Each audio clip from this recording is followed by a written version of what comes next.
Dallas Independent School District, I look towards Socorro Independent School District for many of the ideas. In fact, I came out to Mount Wood High School to actually look at some of the innovative things that was being conducted at the high school years ago. So it's unsurprising to me that in today's world that what I hear a lot is the opportunities that students are afforded in the school district, bar none in this area. And I think certainly there are great things that we want to preserve and continue forward. With that in mind, as Dr. Henderson mentioned, this is a process. And in some fairness, we're coming in with our experiences, but we have to go ahead and figure out what all the things that are going on in the school district. And that's going to take some time. And we will do due diligence in that process and talk to the staff about how to improve those things based upon our experiences. But I'm looking forward to this work. Certainly, I'm impressed with the senior staff that I've already been meeting with. They've been really receptive to the openness to our work with them as a partner. And so I've been really grateful for that as well. And so once again, I'm really excited to be here supporting this school district. Thank you. At this time, I'll take any questions that you may have. Yes, ma'am. What are some of the things that you guys will be observing closely? Well, we will be observing the behavior of the school board. I will focus on governance and the political element. So I will be looking at the decisions that the board makes. The board is at the crossroads on a few things. They have had a deficit budget for the last couple of years. They're about to adopt the budget, and I'm really concerned about what kind of decisions they're going to make regarding the budget. It's very difficult to tell people no. But I've been a pro-labor my whole life, but I'm also management, and you have to have the fiscal responsibility to make sure. So those are some of the pressing needs that I'm going to be watching almost immediately. I'm going to watch the board meeting tonight. Hopefully I don't have to say anything all night. But they're adopting their budget, which will impact the next school year significantly. And when you have multiple years of now declining enrollment and utilization of your fund balance, which some people call a savings account, that's going to hit a wall at some point, and we got to make sure that we make good decisions. So we're also going to make sure, and Andrew is a systems person, he's going to make sure that that situation with the graduation never happens again. That is something that the staff told us they're confident. We trust, but we verify, and he is very smart about looking at all those systems and how they work together. He's also discovered a couple of other things that we're not ready to talk about that need to be handled on a systems perspective from the senior staff and decisions that the district has made and is making. So we may be a little quiet for a little while, but we're paying attention, and we also are watching board meetings virtually. And so we'll be coming in and out. We'll be here as many board meetings as possible. Some will have to just audit afterwards. But the thing is that we do have authority to overturn decisions if we think they've made a bad decision. Yes, sir. So you just kind of mentioned it about the deficit. As we reported earlier in the year, that was around $33 million. Where is that deficit right now? And is that same number, or has it gone up? Actually, for the current year, it's gone down. They've been able to do some things that have helped improve that situation. But after being a superintendent for 27 years, those numbers always move at the end when the accounts are all reconciled. And so we think it'll get better, but it's still deficit. And what I'm more worried about are the decisions that they're going to make for the next budget, because then that will compound on top of these decisions that the board is contemplating right now. Mr. Kim, anything you want to add there? Once again, just going back, go ahead. Just a follow-up question before you start, sir. How did the deficit get to that point? If you can address that question as well. Well, that's some of the things we're going to be looking into. Once again, it's a long process. It wasn't just one decision. It's many decisions. When you look at the overall, where the budget goes to, I will tell you that in the state of Texas, an average cost, percentage-wise, 85% or so, is tied to personnel or staffing. But we also have to think about the inflationary costs. Insurance costs has gone up. Property insurance. A lot of people don't know that, the public doesn't know that school districts have to have insurance on their school buildings and facilities. That has gone up tremendously in recent years. Just fuel costs alone has gone up as well, too, as we can all attest to. So these are things that are compounding the issue. These are brutal, unfortunately, realities that we have to confront. And the school district is a business. It is managing the taxpayers' dollars. So we need to make sure that the process is right and going over those issues.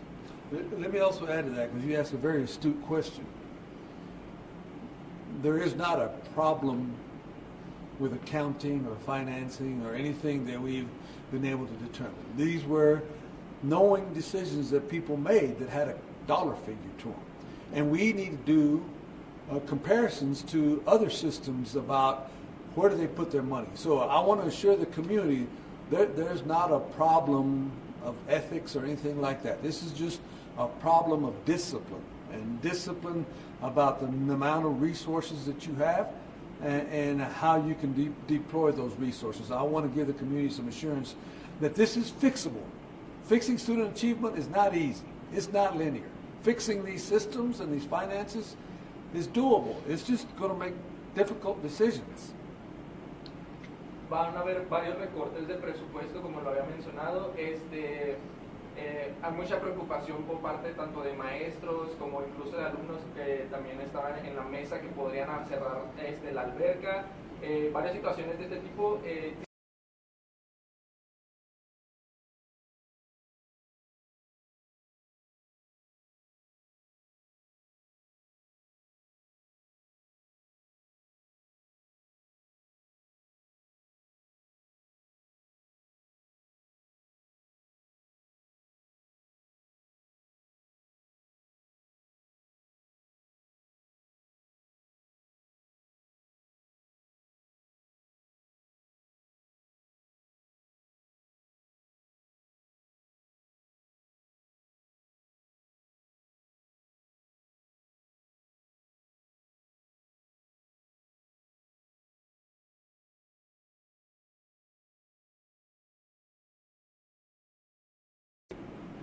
Ganan dinero en este momento, pero en el futuro no. Una vez. Y como dijo Mr. Kim, like Mr. Kim said, these expenses are recurring. You can have a few short-term wins and revenue, but your expenses are recurring every year, and then people want more money. So that makes the problem bigger, and we can't kick the can down the road. I am very proud of the staff, because they assured us today, now we'll have to verify it, that they've handled almost all of the extra.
Well, we will look back somewhat. We've already started asking those questions because, like we said just now, these costs are recurring and escalating.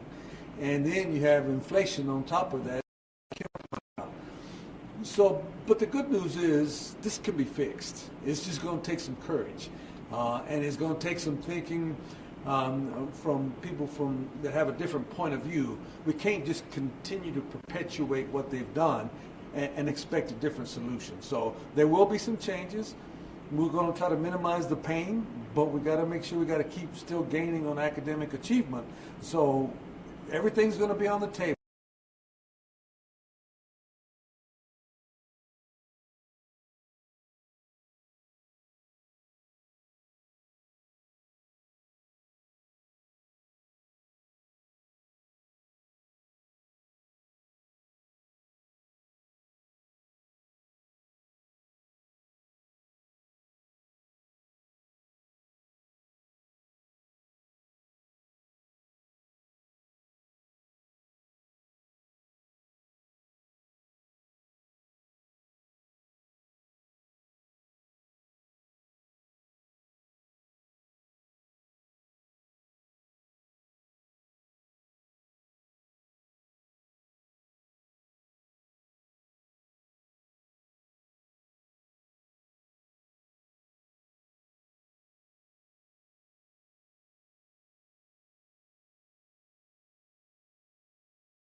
We'll do that over time.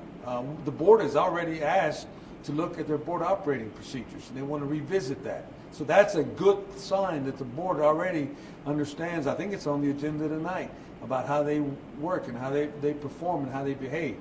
So it's too early to tell. That depends on where that goes, but of course that's out of our hands. That's in law enforcement's hands, and can't comment on that. A los padres que creen que el distrito está sufriendo, ¿qué mensaje les tiene a ellos? Bueno, esos padres sí reconocen que hay un problema, pero les quiero también decir que hay muchas cosas que este distrito hace bien, y por eso creció tanto en 20 años, porque tenía the reputation que ellos sí quieren a sus hijos, y eso lo quiero asegurar. Yes, ma'am. How much of an input are the parents going to have on any of the decisions that the TEA makes? Well, unfortunately, that's part of the local responsibility. The TEA does not get into, the Texas Education Agency does not give us purview over the community. We expect the board to continue to handle that, and the administration as well. We make decisions based upon the information that we have, and so I really believe that will be outside of our purview. We won't ignore information that we get, but I think we need to be focused because we have some immediate issues. Yes, ma'am. What recommendations do you have for the board in terms of the superintendent and his role with the district for his remaining time? Yeah, that's a great question. The board has launched, tonight you're going to hear from the Texas Association of School Boards about the launch of the superintendent search. They have an outstanding interim on board right now, so I think the board is very blessed that they have a leader who knows this community and cares. The board, you're going to hear about a timeline. But we're going to be involved in that process at the direction of the commissioner. And this is the most important decision that the school board is going to make, is who's going to be the next superintendent. And so therefore you'll hear about timelines tonight, and then we'll just see where that goes. But we'll be here when the new superintendent comes on board.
Extensions that have been approved by the district, and we were sent an Excel sheet from the district about contract extensions that were not approved by the board but approved administratively.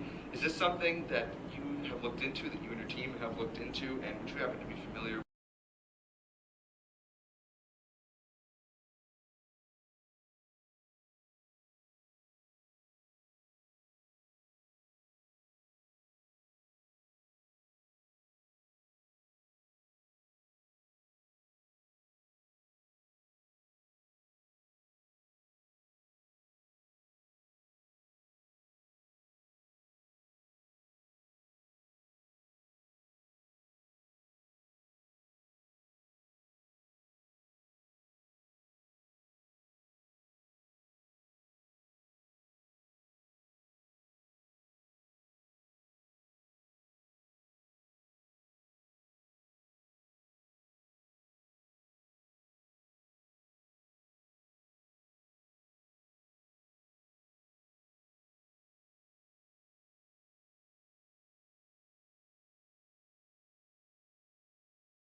They took over in Houston.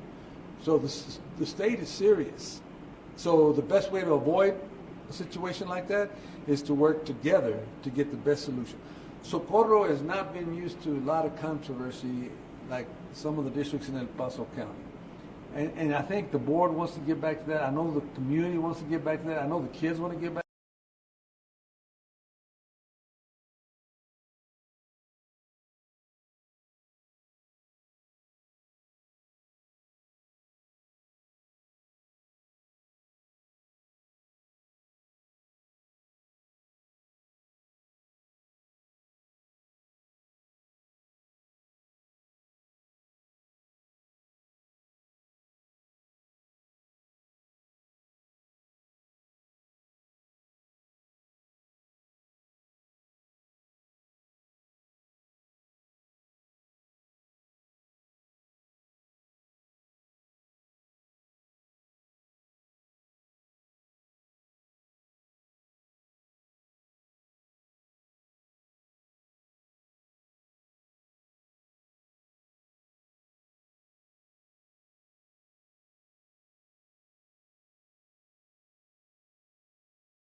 Dinero y por eso es muy importante que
to me about Socorro are two things, really.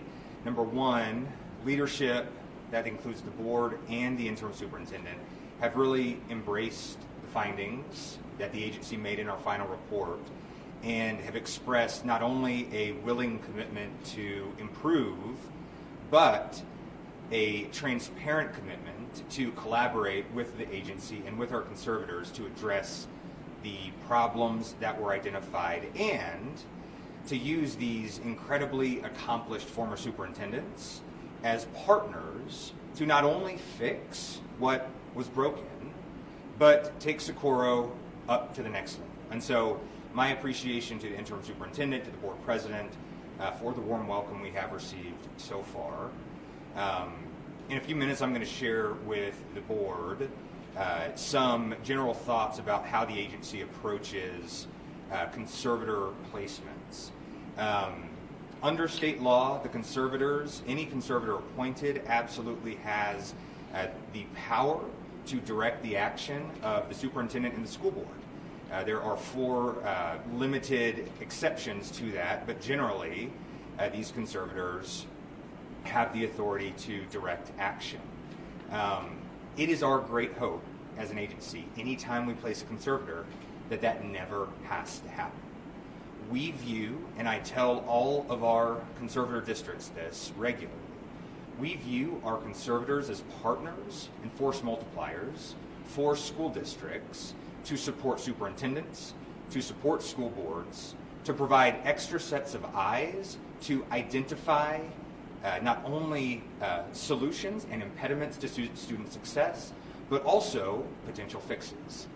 And so the last few weeks, we have seen in action this level of partnership between these conservators and the school district, and that makes me very pleased, and I have great hope that for the duration of the conservator placement, these two gentlemen are going to be able to work collaboratively in partnership with the district to really focus on fixing what the final report identified was broken and helping to improve the district writ large. So with that, I'm happy to answer just a few questions. Again, we have a few minutes and then we have to head over to the board.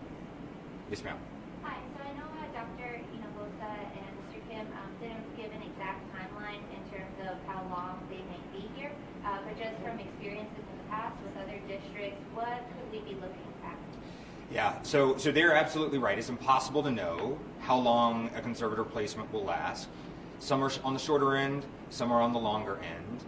In my mind, the approach we take as an agency generally is we are committed as an agency to having these conservators here for a year.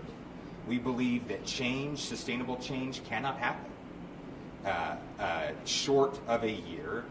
And then we reevaluate, right? We see the type of progress is being made, and in many instances, the conservators remain. Again, not as a punitive measure, but because our experience at the agency is that these conservators, our conservator placements, generally provide those extra supports that superintendents want and need, and that extra set of eyes, that extra perspective to really help elevate the school district. And so I can't give you an exact time, but I would say somewhere between 1 and 2 years is what we see on average for our conservator placements. Yes? I understand Mr. Hino also said that the conservators in the organization can't specifically discuss the events that transpired last week regarding the 2 members of the Board of Trustees. But with what happened with those 2 trustees facing charges from law enforcement, did that throw any kind of wrench into the plans of conservators? Did that change any sort of course of action in trying to help address and fix problems within SISD? Yeah, I appreciate the question. For right now, those matters are law enforcement matters, and so it would be premature for us to make any decisions or any assumptions about what transpired or what might be the response from the agency to what transpired. So I'm going to just pump the brakes on that question. We're going to go just 2 quick questions if we could. What does the takeover mean for the day-to-day operations for SISD? Well, first of all, it's not a takeover. That is the opposite of what this is. The agency is appointing 2 conservators to help assist the district, who is going to continue to be locally run. Superintendent remains, board remains, elected control, all of that. So definitely not a takeover. So that's the first part of your question. Repeat your question again. Yeah, you described it as an extra set of eyes. Yes. So can you talk a little bit about what you guys will be overseeing? Yes. So the primary purpose of the intervention is to fix the problems that were identified in the final report. That is the primary objective.